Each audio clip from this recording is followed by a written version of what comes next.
Okay, so what's going on with Season 2 of Battlefront 2's free DLC? You may have seen a lot of discussion in the last week or so, most of it pretty negative regarding Season 2, the content we're getting, and just Battlefront 2 in general. There are very mixed opinions out there to say the least, and if you haven't really been paying attention, then coming back to all of this for the solo season might be a little bit confusing. So for today's video, I'm going to break down exactly what we know so far for Season 2, which sadly isn't really that much in regards to the actual solo content, which doesn't arrive until June.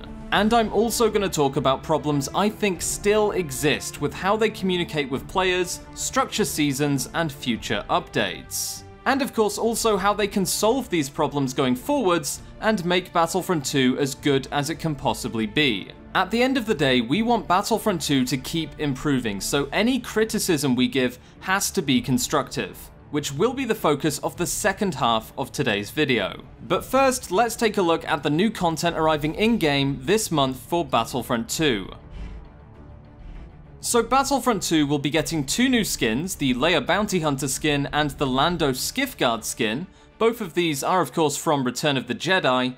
These are not the only skins coming in Season 2, but they are going to be the only ones that will be available to purchase this month. Now these skins can be purchased either with real currency through crystals or with credits in-game, so if you've saved up some credits then by all means use those to buy the new skins when they release tomorrow. Moving on, we've got an old map and fan favourite from Battlefront 2015, Jabbas Palace will be returning to Battlefront 2. The map is probably going to have a few adjustments and enhancements similar to Administrator's Palace that was recently added as well. So even though it's an old map, it should still be a very welcome addition to Battlefront 2. At the end of the day, content is content, and as long as it helps keep the game interesting and fresh, then it's definitely worthwhile to add it in-game. Now the last two pieces of new content coming in the first half of Season 2 is Starfighter Assault Arcade, which was of course a massive community request over the last couple of months, so a big thank you to DICE for finally adding that one in.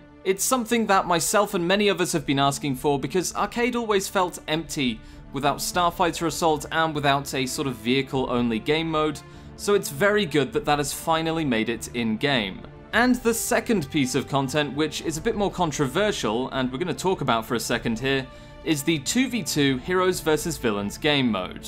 It's effectively a smaller and more tactical version of Heroes vs Villains. Only this time round, as you play, if you lose, you have to select two different heroes for the next round. And if you win, you get to select any new heroes, or keep the ones that you currently have. It's kind of similar to a lot of character selection processes in MOBAs, and should be a good mode if you want a more tactical and responsive Heroes vs Villains experience. A lot of people don't actually like Heroes vs Villains because it moves too quickly, too many abilities are stuns, staggers, or freeze effects that impact, ironically, your ability to use your own abilities, which I can understand that would annoy a lot of people. So this 2v2 mode should play a lot better if you want to avoid the more hack and slash chaos that is normally Heroes vs Villains. Now saying that, whilst I think this mode sounds absolutely fantastic, there is a problem. The biggest requests for new game modes are not on the small side. People want something larger, more of a sandbox experience, and something that really brings true vehicle gameplay into Battlefront 2. Unfortunately, this mode achieves none of that, and whilst it's welcome, we're all probably going to enjoy it at the end of the day, it is releasing at a time when the community overwhelmingly wanted something else. So I'm actually kind of worried that despite the mode probably being fun and enjoyable, it's just going to get buried under a tidal wave of criticism, a lot of which is sadly justified. Hopefully I'm wrong and the community will treat this mode just like Ewok Hunt, where we all thought it would be terrible, it arrives and lo and behold it's actually really fun, and we change our minds. The only thing I'll say though is that the climate in the community is a lot different now than it was back then. So we'll just have to wait and see how people react. Anyway, that's the new content coming in May. Two new skins, a new map, a new mode, and some more single-player arcade updates. And if you thought that sounds just like a really good monthly update and not a season, then you wouldn't really be wrong.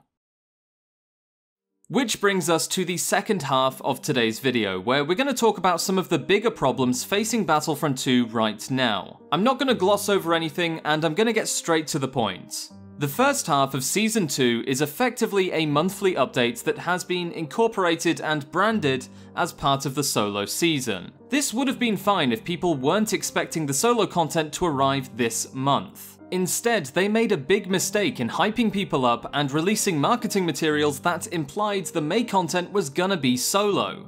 Because the first half of this season, whilst all good content, is the complete opposite of what the community were expecting going into that announcement. And that, in my opinion, is where a lot of these issues in the community currently stem from. It should have been clear from the start that the solo content would release in June, and if not, then the first half of this season should have been much, much stronger.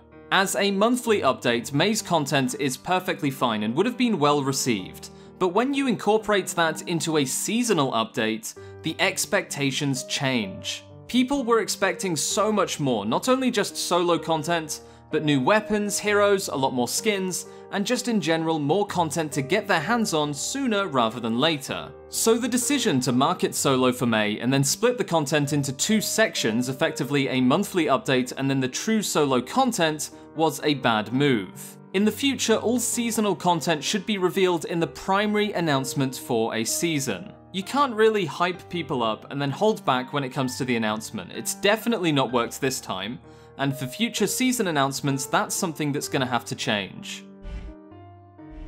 Another point that I want to make whilst I've got you all here is that monthly updates do need to improve. The content arriving this month would have been well received as a standalone update without the solo branding. But even then, a single new map that is really just a returning map from Battlefront 2015 is not enough.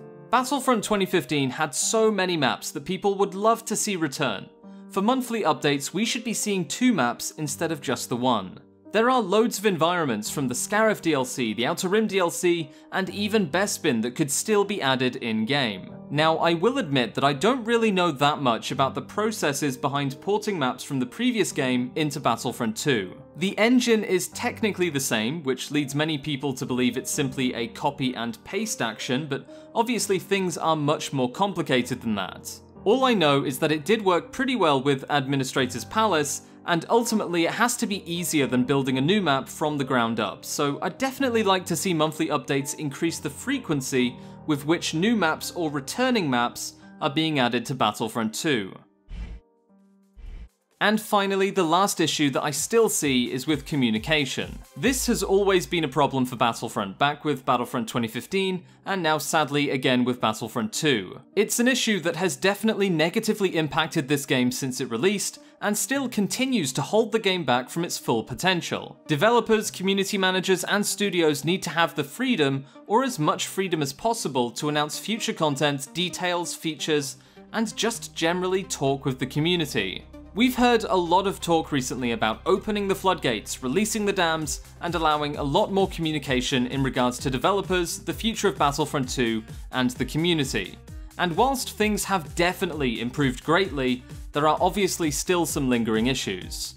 The biggest indicator of this, at least in my opinion, is this Season 2 announcement. It seems to me that it's very likely that the second half of Season 2 has been held back due to potential solo spoilers, which meant it couldn't be released this month. That I can totally understand, and it would have been outside of anyone's control. You can't release something if it potentially spoils a Star Wars movie.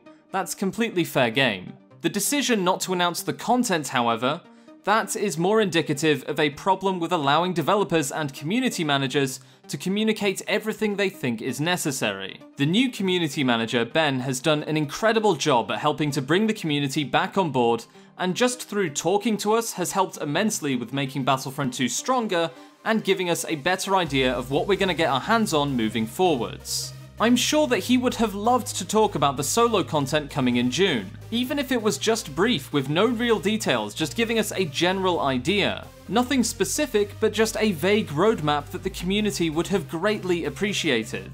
Instead, it seems he was only allowed to talk about the new world coming in June, which is simply not enough, and I'm sure he would have loved to reveal so much more to us. But again, it seems like it's a lingering problem with communication that has partly caused this outcry by the community. If we had learned what's coming in June and actually knew about the new content arriving literally just a month from now, then I think the reaction would have been much different to what it is today. So moving forwards, I still want to see communication problems solved. We've made a lot of progress in the last 3 to 4 months. Ben has made some incredible leaps and strides towards getting us more details and keeping us in the loop. But to truly bring the community back on board, I'm afraid to say that we're gonna need more. And if that requires significant changes to the way communication and announcements are currently being handled, then so be it. The process is evidently not working and is actually hurting Battlefront 2, the developers, and the community. And it needs to be changed sooner rather than later. And that's where I think I'll bring this topic to a close. That's my opinion, don't take it as a fact, because whilst I'd like to think it's somewhat based on experience over nearly 5 years of covering Battlefront 2 and being involved in this community, at the end of the day, I'm still just an idiot on the internet with an opinion, which is nothing special. Anyway, that's it for today's update. Now you know what's coming this month for the solo season. The content seems good, but again, I'd argue that it's not enough for a seasonal update. The thing is, people's expectations were much higher this time round considering how long it's been since the last season, which really was December last year. And on top of that, being hyped and excited about a solo season only to find out that we're gonna have to wait another month for the actual solo content is pretty disappointing. In the future, I just hope that they don't market a DLC season like this ever again. People were already very apprehensive about a solo-themed season. Personally, I was fine with it. It made sense considering the solo movie was releasing at the same time, and I can understand that they probably had to delay the content because of spoilers. Fair enough, that makes complete sense, and it's outside of their control. But marketing and pushing a big announcement and the new season reveal just to reveal what is effectively a monthly update that they've branded as the first half of the solo season was a really bad move. The community were not expecting this and are not happy about it either. If the content that they're releasing in May had been released outside of the solo season and just as a standalone monthly update, it would have been well received. But because we thought we were getting solo content and then we got this instead, it's not gone down very well, to say the least. It's actually kind of disappointing because the content is good. It seems like it's going to be fun to play, and it's good to get Jabbas Palace back into Battlefront 2. It's just a shame that because of the confusion, the communication problems, and the lack of content that's been added over the last 4 and 5 months now, that this new content isn't really going to go down very well, which is a shame, because it's good content. It seems like it's going to be fun, and unfortunately, it seems like it's going to be forgotten as well. I'm personally on the sidelines still. This is solid content, and even though it's not what we wanted, as long as the second half of Season 2 is strong, then I think overall the season will be a success. Of course, all of this assumes that they will never again try and market a season as they have done this time round. This was a big mistake on their part, and I'm hoping they learn the lesson moving forwards. Anyway, I'm going to bring this video to a close. If you want more content like this where I deep dive into some topics and news around Battlefront 2, then do consider subscribing. It's not required. I'm not going to beg for you to subscribe to the channel or anything, but it does help me justify putting more time into the videos. And of course, if you turn the notifications on, you will be able to see every new video as it goes live. So thank you guys so much for watching. I hope you enjoyed the video. If you agree with me, tell me down below. If you disagree, tell me as well. I want to see generally what the community thinks about Season 2 and the solo content, and more importantly, I want to know what you guys think about some of the communication issues that we seem to still be having. Anyway, I'll see you next time, and may the Force be with you.